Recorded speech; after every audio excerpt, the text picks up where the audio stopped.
ও বাংলাদেশ আহলে হাদিস যুব সংঘ বগুড়া জেলা কর্তৃক আয়োজিত আজকের এই ইসলামী সম্মেলনের সম্মানিত সভাপতি, মাননীয় প্রধান অতিথি, আহলে হাদিস আন্দোলন বাংলাদেশের মোহতারাম আমিরে জামাত, ধর্ম সমাজ ও সাহিত্য বিষয়ক গবেষণা পত্রিকা মাসিক আর তাহরিকের মাননীয় প্রতিষ্ঠাতা ও সম্পাদক মণ্ডলীর সম্মানিত সভাপতি মোহতারাম আমিরে জামাত প্রফেসর ডক্টর মোহাম্মদ আসাদুল্লাহ আল গালিব, আমন্ত্রিত অতিথিবৃন্দ, আহলে হাদিস আন্দোলন বাংলাদেশ ও বাংলাদেশ আহলে হাদিস যুব সংঘের কেন্দ্রীয় নেতৃবৃন্দ, জেলা নেতৃবৃন্দ এবং পার্শ্ববর্তী জেলা থেকে আগত নেতৃবৃন্দ, পর্দার অন্তরালে সমবেত মা ও ভগ্নীগণ, সমবেত সুধী মণ্ডলী, আইন শৃঙ্খলার দায়িত্বে নিয়োজিত সম্মানিত পুলিশ সদস্য সহ অন্যান্য বাহিনীর সদস্যবৃন্দ, সাংবাদিক বন্ধুগণ,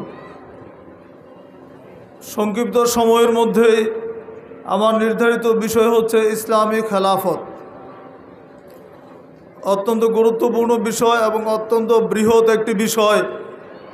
এই বিষয়ে আলোচনা মূলত ক্লাসিক্যালি আলোচনা বেশি হয়, তারপরেও আমরা সংক্ষিপ্তভাবে আপনাদেরকে একটু দিক নির্দেশনা দেওয়ার চেষ্টা পাবো ইনশাআল্লাহ। ওমা তৌফিক ইল্লা বিল্লাহ, আলাইহি তাওয়াক্কালতু ওয়া ইলাইহি উনীব। আল্লাহ রাব্বুল আলামিন কোরআন মাজিদের সূরা নূরের 55 নম্বর আয়াতে ওয়াদা করেছেন যে তিনি আমাদেরকে নেতৃত্ব দিবেন, শাসন ক্ষমতা প্রদান করবেন। শর্ত দিয়েছেন কি?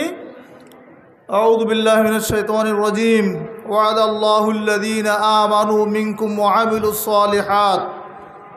আল্লাহ ওয়াদা করেছেন যারা ঈমান এনেছে এবং সৎকর্ম সম্পাদন করে, লা ইস্তাখলিফান্নাহুম ফিল আরদি, তিনি তাদেরকে দুনিয়ার শাসন ক্ষমতা প্রদান করবেন।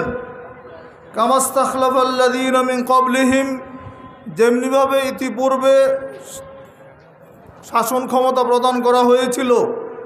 ওয়ালা ইউমাক্কিনান্না লাহুম দীনাহুমুল্লাযী ইরতাদা লাহুম, আর আল্লাহ তাদের জন্য তাদের দিনকে সুদৃঢ় করবেন। আল্লাযী ইরতাদা লাহুম, যেটা তাদের জন্য মনোনীত করা হয়েছে। ওয়ালা ইউবাদদিলান্নাহুম মিন বাদি খাউফিহিম আমনা, আর তিনি কি করবেন? তাদেরকে ভীতির বদলে নিরাপত্তা প্রদান করবেন। আলোচ্য আয়াতের মধ্যে আল্লাহ রাব্বুল আলামিন 3টি প্রতিশ্রুতি দিয়েছেন।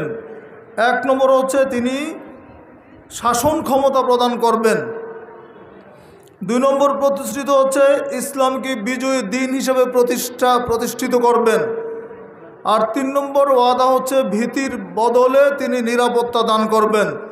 শর্ত হচ্ছে আমানু ওয়া আমিলুস সালিহাত, যদি তোমরা ঈমান আনো এবং নেক কর্ম করো, সৎকর্মশীল হও, তাহলে তিনি তোমাদেরকে দুনিয়ার শাসন ক্ষমতা প্রদান করবেন। আজকের বিশ্বে আমরা শাসন ক্ষমতার জন্যই ব্যস্ত। কিভাবে ক্ষমতায় যাব, ক্ষমতা কক্ষিগত করব, শাসন চালাবো, এই নিয়ে ব্যস্ত। কিন্তু আমরা ইসলামী খেলাফতের দিকে একবার কখনো ঘুরে তাকিয়ে দেখি না যে ইসলামী খেলাফত আসলে কি। আমরা যদি একটু বলতে চাই, এই পৃথিবীতে এ যাবৎ 3 ধরনের শাসন ব্যবস্থা দেখা যায়: রাজতন্ত্র, গণতন্ত্র এবং ইসলামী খেলাফত। কয়টা বলেন তো, কয়টা দেখা যায় ক্ষমতা? 3 প্রকার শাসন ব্যবস্থা পৃথিবীতে চলছে, এই পর্যন্ত দেখা যাচ্ছে। একটা হচ্ছে রাজতন্ত্র, আরেকটা হচ্ছে গণতন্ত্র, আরেকটা হচ্ছে খেলাফত। এই 3টি শাসন ব্যবস্থার মধ্যে 3 ধরনের আদর্শ লুকিয়ে আছে। 1 নম্বর হচ্ছে রাজতন্ত্রের মধ্যে রাজার কথাই চূড়ান্ত। রাজতন্ত্রে রাজা যেটা বলবেন সেটাই ফাইনাল, চূড়ান্ত। গণতন্ত্রের মধ্যে জনগণই সকল ক্ষমতার উৎস, জনগণ যেটা বলবে সেটাই ফাইনাল, অধিকাংশের রায় চূড়ান্ত। আর ইসলামী খেলাফতের মধ্যে আল্লাহর ওহী চূড়ান্ত।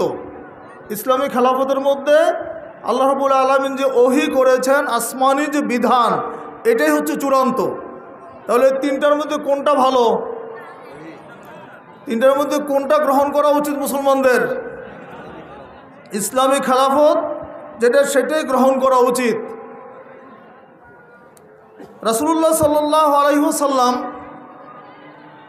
যখন নবুয়ত লাভ করলেন, নবুয়ত প্রাপ্তিকালে আরব জাহানে মক্কার যে শাসন ব্যবস্থা ছিল সেটা ছিল গোত্র শাসিত সমাজ ব্যবস্থা। গোত্র প্রধান যিনি ছিলেন তার নীতিমালা অনুযায়ী ধর্ম এবং সমাজের নীতি পদ্ধতি গোত্র প্রধানের দ্বারাই রচিত হতো। তিনি যা বলতেন সেটাই চূড়ান্ত ছিল, সেটাই ফাইনাল ছিল। তারা আল্লাহর প্রতি তাদের বিশ্বাস ছিল, আল্লাহকে রব হিসেবে তারা বিশ্বাস করত, স্বীকার করত। তারা বাইতুল্লাহর খাদেম ছিল, কিন্তু রাসূলুল্লাহ সাল্লাল্লাহু আলাইহি ওয়াসাল্লাম যে বিধান নিয়ে এসেছেন এই বিধান তারা মানতে রাজি ছিল না। যার ফলশ্রুতিতে সেই সময় যারা ইসলাম গ্রহণ করেছিলেন তাদের উপর চরম নির্যাতন নিষ্পেষণ চালানো হয়েছিল তৎকালীন সমাজের নেতৃস্থানীয় যারা ছিল তাদের মাধ্যমে।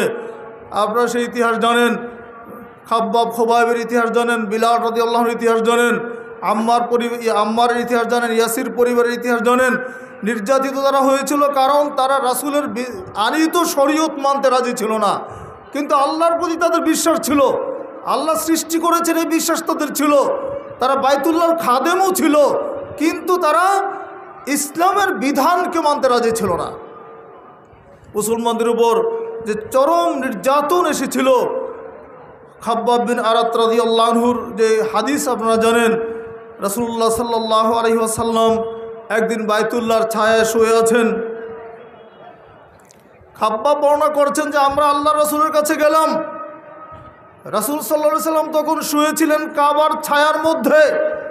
আমরা গিয়ে বললাম, আল্লাহ নবীর কাছে নির্যাতনের কথা তুলে ধরলাম। নবীর কাছে বললাম, আলা তাস্তানসিরু লানা আলা তাদউ লানা, হে আল্লাহ রাসূল সাল্লাল্লাহু আলাইহি ওয়াসাল্লাম, আপনি কি আমাদের জন্য আল্লাহর কাছে সাহায্য প্রার্থনা করবেন না? আপনি কি আমাদের জন্য দোয়া করবেন না? এই কথা বলার পরে রাসূল সাল্লাল্লাহু আলাইহি ওয়াসাল্লাম উঠে বসলেন। তিনি একটু রাগত স্বরে উঠে বসলেন, তার চেহারা একটু রাগে লাল হয়ে গেল। এবার তিনি বললেন, দেখো তোমাদের পূর্ববর্তী যুগের মানুষেরা যারা তাওহীদপন্থী ছিল তাদের উপর কী ধরনের নির্যাতন হয়েছিল এই বিবরণ তিনি দিলেন। তাদেরকে ধরে আনা হতো, গর্ত করে মাটির মধ্যে, ওই গর্তের মধ্যে ফেলে মাটি চাপা দেওয়া হতো বুক পর্যন্ত। তারপরে মাথার উপর একটা করাত নিয়ে এসে তার মাথাটাকে দ্বিখণ্ডিত করে দেওয়া হতো। শুধু তাই নয়, লোহার আঁচড়া দিয়ে, চিরুনি দিয়ে তাদের শরীর থেকে গোশতগুলিকে আলাদা করে দেওয়া হতো, হাড্ডিগুলোকে পৃথক করে দেওয়া হতো। তারপরেও তারা আল্লাহর দিন থেকে এক চুল পরিমাণ বিচ্যুত হয় নাই। রাসূল সাল্লাল্লাহু আলাইহি সাল্লাম বললেন, ওয়াল্লাহি, আল্লাহর কসম করে বলছি, লা ইউতিম্মান্না হাদাল আমর হাত্তা ইয়াসিরা রাকিবু মিন সানআ ইলা হাদরামাউত। আল্লাহর কসম করে বলছি, এই দিন একদিন বিজয় হবে। আল্লাহ প্রেরিত এই দিন একদিন জয়লাভ করবে, সর্বত্র ছড়িয়ে পড়বে। তখন এমন অবস্থা হবে, ইয়ামেনের সানআ থেকে হাজরামাউত পর্যন্ত একজন আর হয়ে আসবে, লা ইয়াখাফু ইল্লাল্লাহ, সে আল্লাহ ব্যতীত আর কাউকে ভয় করবে না। আর তার ছাগলের মধ্যে, ছাগলের পালের মধ্যে নেকড়ে বাঘ আক্রমণ করবে, এই ভয় তার থাকবে। তাছাড়া আর কোনো কিছুকে সে পরোয়া করবে না, ভয় করবে না। ওয়ালাকিন্নাকুম তাস্তাজিলুন, কিন্তু তোমরা খুব জলদি করছো, তাড়াতাড়ি করছো, এখনই অতিষ্ঠ হয়ে যাচ্ছ কেন? সবর করো, নির্যাতিত হচ্ছ ঠিক আছে, আল্লাহর পক্ষ থেকে তোমাদের কাছে এই শাসন কর্তৃত্ব চলে আসবে ইনশাআল্লাহ। রাসূলুল্লাহ সাল্লাল্লাহু আলাইহি ওয়াসাল্লাম মদিনায় গেলেন, হিজরত করলেন। সেখানের পরিস্থিতি এই, সমাজ নেতা, ধর্ম নেতারা যা বলে সেটাই হচ্ছে দিন। ধর্ম নেতারা যেটা বলবে এটাই হচ্ছে দিন। তারা নিজেদের চিন্তা থেকে যেটা বলছে এটাই মানুষ গ্রহণ করে নিচ্ছে। রাসূলুল্লাহ সাল্লাল্লাহু আলাইহি ওয়াসাল্লাম একদিন সূরা তাওবার 31 নম্বর আয়াত তিলাওয়াত করছেন। আদি বিন হাতেম, বিখ্যাত দানবীর হাতেম তাইয়ের সন্তান আদি বিন হাতেম ইসলাম কবুল করার জন্য আল্লাহ নবীর কাছে আসলেন।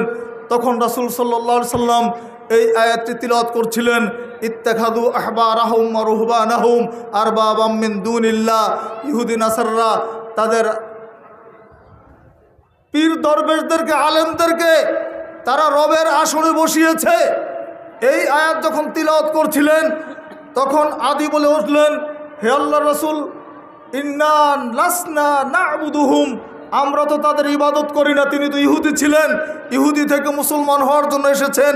যখন আল্লাহ নবী আয়াত তিলাওয়াত করলেন যে ইহুদি নাসারা তাদের আলেম এবং দরবেশদেরকে রবের আসনে বসিয়েছে, এই আয়াত শুনে তখন তিনি বললেন, ইন্না লাসনা না'বুদুহুম, হে আল্লাহ রাসূল সাল্লাল্লাহু আলাইহি ওয়াসাল্লাম, আপনি যা বলছেন, আমরা তো আমাদের এই আলেম দরবেশদেরকে রব হিসেবে গ্রহণ করি নাই।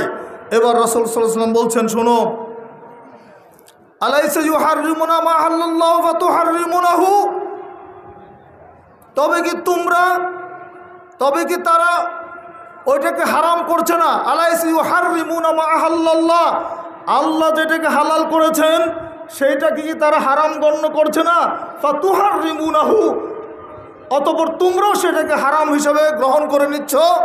আবার আল্লাহ যেটাকে হালাল করেছেন সেইটাকে কি তারা হারাম করছে না? আল্লাহ যেটাকে হারাম করেছেন সেটাকে তারা হালাল করছে না, তোমরা সেটাকে হালাল করে নিচ্ছ। অর্থাৎ তোমরা তোমাদের ধর্ম নেতারা আল্লাহর কৃত যেটা হারাম সেটাকে হালাল করছে, আর যেটা হালাল সেটাকে হারাম করছে, তোমরা সেটা গ্রহণ করে নিচ্ছ। এটা কি তোমরা করছো না? তখন সে বলল যে হ্যাঁ, এইটা তো আমরা করি। আমাদের ধর্ম নেতারা যেটা হালাল বলে আমরা সেটা হালাল মানি, যেটা হারাম বলে সেটা আমরা হারাম মানি। তখন তিনি বললেন, তিলকা ইবাদাতুহুম, এইটাই তো হচ্ছে তাদের ইবাদত করা। ধর্মনেতাদের সরাসরি সিজদা করা হয় না, কিন্তু ধর্মনেতাদের ধর্মীয় বিধান, নিজেদের মন গড়া বিধান তারা মেনে নেন। আল্লাহর বিধানের বিপরীতে তাদের বিধানকে মেনে নেওয়া হয়, এটাই হচ্ছে তাদের ইবাদত। এবার একটু চিন্তা করে দেখেন তো, বাংলাদেশের মুসলমানরা বাংলাদেশের ধর্মনেতাদের সিদ্ধান্ত যে মেনে নেন, যেটা শরীয়তে নেই, যেটা আল্লাহর বিধানের বিপরীত, যেটা নবীর তরিকার বিপরীত, তাহলে তারাও কি তাদের আলেমদেরকে রবের আসনে বসাচ্ছে না? এই আয়াতের আলোকে তারাও কিন্তু পড়ে যাচ্ছে যে কথা আল্লাহ নবী আদি বিন হাতেমকে বলছিলেন। তারাও যদি সেই সময় যদি এই কথা তাদের ক্ষেত্রে প্রযোজ্য হয়, আজকের জামানায় যারা আল্লাহ এবং তার রাসূলের বিধানের বিপরীতে নিজস্ব বিধান দিয়ে যারা নিজের দল পরিচালনা করে, যারা সমাজে ধর্ম চালানোর চেষ্টা করে, তারাও কিন্তু ওই ধর্মনেতাদেরকেই রবের আসনে বসাচ্ছে। একই ফতোয়া তাদের ক্ষেত্রে প্রযোজ্য। সম্মানিত উপস্থিতি, এই পরিস্থিতিতে ইসলামী খেলাফতের প্রয়োজনীয়তা অত্যন্ত ব্যাপক ছিল। নির্বিঘ্নে ইসলামী বিধান প্রতিপালনের জন্য, নিরাপত্তার সাথে আল্লাহর বিধানগুলো অনুসরণ করার জন্য ইসলামী খেলাফতের কোনো বিকল্প নেই। ইসলামী খেলাফত আর প্রচলিত অন্যান্য শাসন ব্যবস্থার মধ্যে মৌলিক যে পার্থক্য, অর্থাৎ চেতনাগত যে পার্থক্য, সেই চেতনাগত পার্থক্য হচ্ছে আখেরাত ভিত্তিক পার্থক্য। ইসলামী খেলাফতের নেতৃবৃন্দ তারা আখেরাতের ভিত্তিতে কাজ করেন। তাদের প্রতিটি কর্ম, প্রতিটি সিদ্ধান্ত, প্রতিটি নাকাল হারকাত একমাত্র আখেরাতের জন্য। তারা জান্নাতের জন্য পাগল থাকেন। কিন্তু দুনিয়ার যত শাসন ব্যবস্থা আছে, অন্যান্য শাসন ব্যবস্থা, একটু তাকিয়ে দেখেন তো তাদের মধ্যে আখেরাত আছে কিনা? আখেরাত আছে? আখেরাতের জন্য কেউ কিছু করছে না, দুনিয়ার জন্য করছে। এই জন্য তারা ভীতু কাপুরুষ হয়। দুনিয়া তো কামাই হয়ে গেছে, দুনিয়া তো অনেক অর্জন করে ফেলেছি, আর কি প্রয়োজন আছে? কিন্তু আল্লাহর সৈনিক যারা, ইসলামী খেলাফতের যারা কর্ণধার হবেন, তাদের একমাত্র টার্গেট হচ্ছে তারা যে কোনো মূল্যে জান্নাতে যাবেন। জান্নাতের জন্য তাদের যাবতীয় চেষ্টা প্রচেষ্টা তারা অব্যাহত রাখেন।